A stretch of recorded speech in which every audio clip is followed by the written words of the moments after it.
So different approaches of solving CR. আচ্ছা, একটা CR দেখে তুমি আসলে জিনিসটা কেমনে সলভ করবা, ঠিক আছে? তুমি কি একদম কোয়েশ্চেন দেখেই ঝাঁপাই পড়বা, নাকি তুমি অপশন আগে দেখবা, নাকি তুমি কোয়েশ্চেনের ছোট্ট যে কোয়েশ্চেনের পার্টটা সেটা তোমাকে জিজ্ঞেস করে যে স্ট্রেংথেন করবা না উইকেন্ড করবা, কোনটা আগে করবা বা কেনই বা করবা, কোন জিনিসটা করলে সুবিধা, কোন জিনিসটা করলে অসুবিধা, এই জিনিসগুলো তোমাদের জানতে ইচ্ছা হয় না? সেই জিনিসগুলো আমরা আজকে পড়বো। আচ্ছা না, ডেট ফাইনাল হয় নাই, ডেট ফাইনাল হয় নাই, তোমাদেরকে বারবার বলতেছি ডেট ফাইনাল হয় নাই, অফিসিয়াল সার্কুলার দেয় নাই, বাট খুব শীঘ্রই দিবে, এবং যখন দিবে তোমাদের সবাইকে জানাই দেওয়া হবে, এবং ওটা হচ্ছে অফিসিয়ালি তোমরা সবাই জানতে পারবে, ওটা ডিউ সার্কুলার দিয়ে দিবে, ঠিক আছে? আচ্ছা লেটস সি। এখন দেখো, আমরা প্রথমে যখন আমরা একটা হচ্ছে স্টেম, ঠিক আছে? স্টেম পড়ার পরে আমরা যে কোয়েশ্চেনটা থাকে না, স্ট্রেংথেন, উইকেন্ড, বা হচ্ছে যে তোমার এই প্যারাডক্সটা সলভ করো, কোথায় ডিসক্রিপেন্সি হয়েছে, কোন জিনিসটা তুমি এজিউম করতে পারবা, এই যে পার্টটা, এই পার্টটা হচ্ছে মেইন কোয়েশ্চেন, ঠিক আছে? আর উপরে পার্টটা হচ্ছে তোমার স্টেম, ঠিক আছে? সো আমরা কি করি, আমরা কিন্তু নর্মালি, যেটা আমি নিজেও করি, তোমরা অনেকে করতে পারো, দ্যাট ইজ আমরা ফার্স্টে স্টেমটা পড়ি, ঠিক আছে? স্টেমটা পড়ি, দেন কোয়েশ্চেনটা পড়ি, দেন অপশনসে যাই, ঠিক আছে? সো এই জিনিসটা আমরা নর্মালি করি, but there are different ways to approach CR as well. So সেটা নিয়ে আমরা আজকে কথা বলবো, হ্যাঁ? সো এখন দেখো, ফার্স্টে reading the question stimulus first.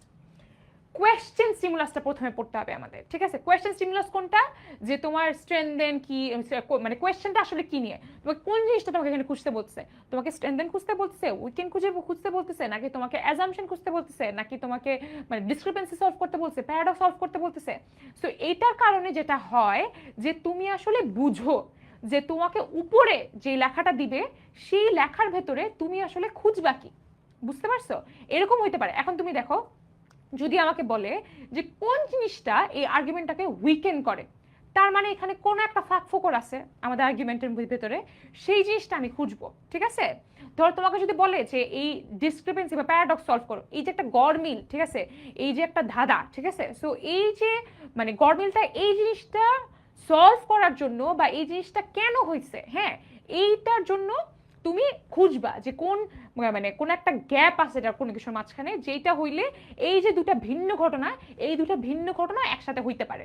So তখন তোমার যে ফোকাসটা, বা তখন তুমি যেইভাবে মানে যেই ফোকাসে আগাবা সেইটা অনেক ন্যারো হয়ে যায়, এবং তুমি আসলে বুঝো যে তুমি আসলে কি ভেবে বা কি মাথায় রেখে তুমি কোয়েশ্চেনটা পড়বা, ঠিক আছে?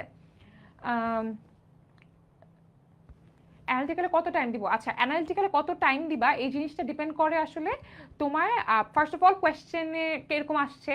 যদি অনেক বেশি কঠিন হয় তাহলে একটু টাইম বেশি দিতে হবে, কিন্তু নর্মালি যেটা মানুষ করে যে তুমি যদি পাজেল, তুমি তো ফার্স্টে 5 মার্ক তোলা চিন্তা করবা, তাই না? সো তুমি যখন পাজেলটা সলভ করে ফেলবা, তখন তুমি যদি এরকম মনে হয় যে তুমি 10-15 মতো অ্যান্সার করে ফেলছো বা 10 করে ফেলছো, তাহলে তুমি একটু শিফট করতে পারো, ঠিক আছে? কিন্তু তুমি যদি দেখো অনেক ইজি হয়েছে কোয়েশ্চেন, তাহলে চান্সেস আর একটু বেশি হইতে পারে পাসিং বার, তখন তোমার একটু চিন্তা ভাবনা করে আগাইতে হবে। আমরা এই জিনিসটা পড়বো, ওই যে সিআর ফোবিয়াতে যখন পড়বো তখন এই জিনিসগুলো নিয়ে আমরা আলাপ করবো, হ্যাঁ? দেখো, যখন আমরা কোয়েশ্চেন সিমুলাসটা ফার্স্টে পড়ছি, তখন আমাদের পারপাসটা কি?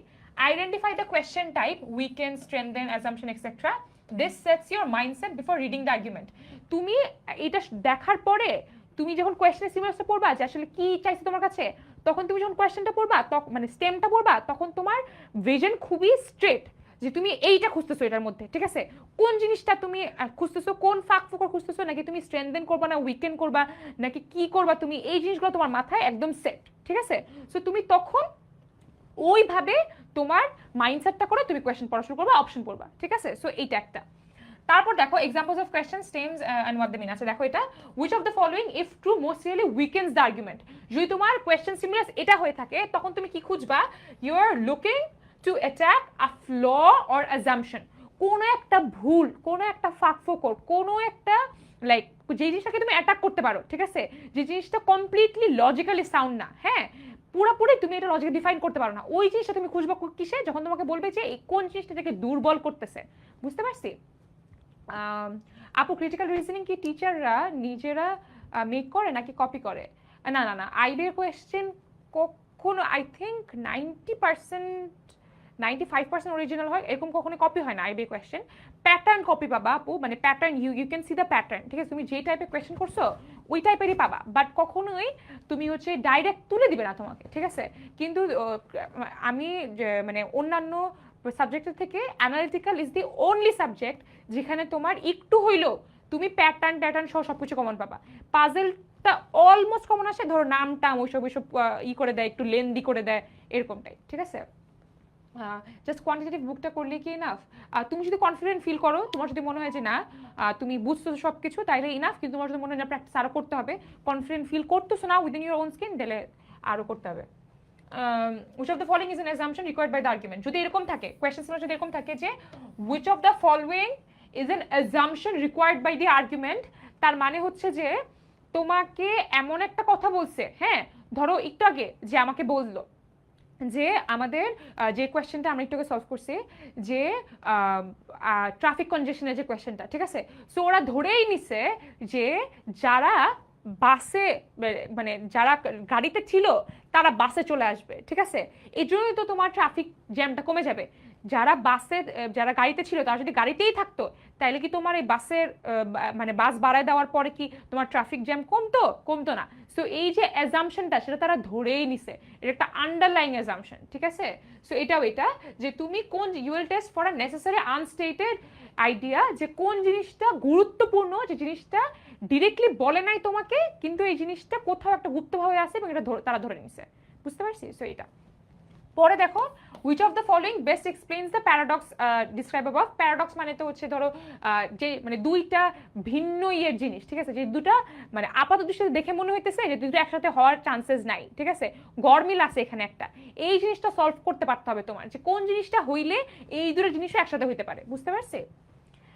তারপর দেখো which of the following can be logically inferred from the passage? You must find what must be true. আচ্ছা, কোন জিনিসটা তুমি লজিক্যালি বের করতে পারবা তোমার প্যাসেজ থেকে, ঠিক আছে, কোন জিনিসটা দেখলে তুমি বুঝতে পারবা ঠিক আছে এটা যদি সত্যি হয় তাহলে এটাও সত্যি, ঠিক আছে। So logical reasoning. আচ্ছা, তারপরে দেখো যে হচ্ছে different approaches of solving CR. এখন প্রি-থিঙ্ক মানে হচ্ছে তোমরা যখন একটা সিআর কোয়েশ্চেন দেখো, ঠিক আছে, তখন কোয়েশ্চেন দেখো মানে স্টেমটা পড়ো, কোয়েশ্চেন দেখো, স্টেমটা এবং কোয়েশ্চেনটা পড়ার পরে তোমাদের মাথায় প্রথমেই একটা অ্যান্সার আসে না, বা একটা কিছু আসে না যে এটার অ্যান্সার এটা হইতে পারে, হ্যাঁ। সো তুমি প্রথমে কোয়েশ্চেনটা পড়ার পর ভাববা যে আচ্ছা এটা আমার স্টেম, এটা আমার কোয়েশ্চেন, এটা আমার আন্ডারস্ট্যান্ডিং, এবং আমার মনে হয় এটা অ্যান্সার হবে। তুমি আগেই অপশনে চলে যাবা না।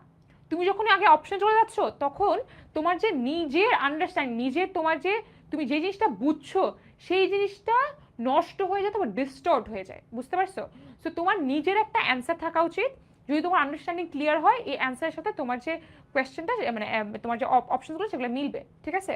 সো তুমি ফার্স্টে অপশন নিয়ে চলে যাবা না, ফার্স্টে তুমি প্রি-থিঙ্ক করবা, তোমার মাথায় তোমার একটা অ্যান্সার সাজাবা, তারপর তুমি অপশনে যাবা, ঠিক আছে। এইভাবে আমরা সলভ করা ট্রাই করবো। So দেখো, before looking at the answers, take a few seconds to ask what is the flaw or gap in the argument, what kind of answer would strengthen, weaken or explain the logic. This helps you to make an answer in your own mind with the help of your own understanding without getting distracted from the options. এটাই যে তুমি আগে থেকেই তুমি নিজেকে জিজ্ঞেস করবা যে আচ্ছা ঠিক আছে কোন জিনিসটা হইতে পারে, আমার কাছে কি চাচ্ছে, কোন জিনিসটা যোগসূত্র চাচ্ছে, কোন জিনিসটা উইক করতে চাচ্ছে, কোন জিনিসটা বাড়াইতে চাচ্ছে। সো এইভাবে তুমি কি করবা যে তোমার নিজের মাথার মধ্যে একটা সেট করবা যে আচ্ছা ঠিক আছে এটা হইতে পারে অ্যান্সার, ঠিক আছে। সো এইভাবে তুমি কোয়েশ্চেনটা আগে থেকে নিজের মাথায় সলভ করা ট্রাই করবা, তারপর অপশনে যাবা। তোমার অপশনগুলো যাতে তোমার আন্ডারস্ট্যান্ডিংকে ডিস্টর্ট না করতে পারে, বা তোমাকে যাতে অন্য কিছু না বুঝায় যে আচ্ছা ঠিক আছে তুমি এটা বুঝছো না তাহলে ওইটা হবে, ঠিক আছে, লাইক মানে অপশনে তোমার সাথে কথা না বলতে পারে, বুঝতে পারছো এটা। আর next, elimination of option choices. আচ্ছা, এটা সবকিছু ক্ষেত্রে প্রযোজ্য। এটা হচ্ছে যে শুধু এটার জন্য না, তুমি হচ্ছে যেই প্রি-থিঙ্কটা করছো বা যেটা তুমি ভাবছো তোমার মাথায়, যেটা একেবারেই যায় না সেগুলো কেটে দিবা, সেগুলো নিয়ে আর ভাববা না। এবং কোনো কিছু যদি পার্শিয়ালি ভুল হয়, যে একটা জিনিস ভুল, তাহলে পুরো জিনিসটাই ভুল, ঠিক আছে, কারণ এখানে কোনো কিন্তু সুযোগ নাই, হ্যাঁ। সো ওগুলো কেটে দিবা। Eliminate the choices that are irrelevant or out of scope. Be cautious of the choices that go too far or too weak. যদি ধরো এখন দেখো কয়েকটা এক্সট্রিম ওয়ার্ড আছে, ঠিক আছে, যেরকম মাস্ট, নেভার, হ্যাঁ, সো কখনোই হবে না, সব সময়ই হবে, হ্যাঁ, মাঝে মাঝে হয়, বা হচ্ছে মোস্ট অফ দ্য টাইমস হয়, ঠিক আছে। সো এই জিনিসগুলো মাথায় রাখবা, ঠিক আছে, এই জিনিসগুলো, এই যে ইন্ডিকেটিং ওয়ার্ডসগুলো, এগুলো তোমার মাথায় রাখাটা খুবই জরুরি, হ্যাঁ। তারপর দেখো, look for the one that does exactly what the question stem asked. মানে কোথাও কোনো ফাঁক ফোকর রাখা যাবে না, কোয়েশ্চেনে যা চাইছে তোমার তাই দিতে হবে, ঠিক আছে। আর একটা যে double check the answer with logic, তুমি যেটা অ্যান্সার দিচ্ছ সেই অ্যান্সারটা প্রত্যেকটা জিনিসের সাথে মিলাবা, আচ্ছা কোয়েশ্চেন যেটা বলছে প্রত্যেকটা জিনিস এটার সাথে যায় কিনা, ঠিক আছে, তারপর তুমি এটা অ্যান্সার করবা। এখন দেখো does this choice really do, আচ্ছা ঠিক আছে, এটা if N assumption try the negation test. আচ্ছা নেগেশন টেস্ট হচ্ছে যে তুমি পুরোটাকে, যদি ওইটাই তোমার অ্যান্সার হয়ে থাকে, তুমি যদি ওই ধরো বলছে যে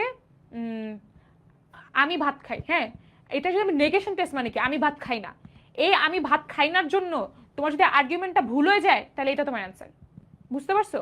সো এটা তোমার মানে তোমার নেগেশন টেস্টে তোমার এই জিনিসটা ভুল হইতে হবে, তোমার যে জিনিসটা তোমার কারেক্ট অ্যান্সার সেটা যদি তুমি উল্টায় দাও, সেটার জন্য যদি তোমার যে কথাটা সেটা যদি ভুল না হয় তাহলে কিন্তু এটা তোমার অ্যান্সার না, বুঝতে পারছো? এটাকে নেগেশন টেস্ট বলে।